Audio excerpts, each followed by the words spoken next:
Hi, I'm Ryan Reay, 2014 Indy 500 champion and 2012 IndyCar Series champion, and I love racing Indy cars. How did you get started? I got started racing go-karts when I was a kid, and then came up through the Skip Barber ladder system, got scholarships through Skip Barber, and then got into the Formula Atlantic Series, and then into Champ Car, and then on to IndyCar. Tell us, how are you preparing for this year's Indy race? There's a lot of preparations that go into it. A lot of testing, a lot of meetings. This year especially, with the rules change with IndyCar, there's a lot of shift in our approach from Honda and how we're going to go about not only the Indy 500 but also the entire championship points series. And it's something that we're working hard on. So I think we're going to have a better shot at it this year. Do you feel that all the cars are fairly equal this year? We'll see. I don't know. Last year it seemed like Chevy had an edge on us. And the year before I won the Indy 500, so it fluctuates year to year. You really can't tell until you get on track with them, and that usually doesn't happen at Indy until the beginning of the month, of May.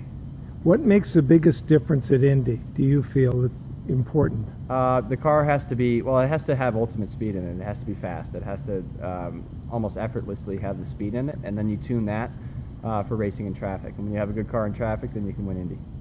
How do you practice with traffic? You put yourself in big groups of traffic. We do it every day during practice there. You go out and find a group and try and fall back to the back of the group and then come through it. So what do you feel, what would you tell new drivers? New drivers, I mean, it's you have to be a businessman off the racetrack, and you have to always be working on being a better driver on the racetrack, but all of it has to come together on and off the racetrack to make a racing career out of it. It's a pretty crooked road to get there. It's not exactly a straight line. There's no exact way to do it. There's no blueprint for it. You just have to work it. Tell us what the blueprint was like for your day of racing.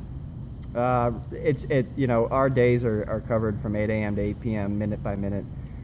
Sponsor appearances, whether it be engineering meetings, meetings with the engine manufacturer, drivers meetings, and then you have your time to prepare. Basically, you just want to put yourself in a good mental state. You want to clear all distractions and focus on the job. What time do you get to the track on the day of racing? Depends on the time of the race, but it really is just it's race dependent. For most of them, I spend the whole weekend at the racetrack in the bus. Tell me something that the public doesn't know about you. Oh boy, something the public doesn't know about me? I'm not sure. Maybe something like my big hobby off the track is free diving. Well, very good, and thank you very much. Appreciate your time. My pleasure.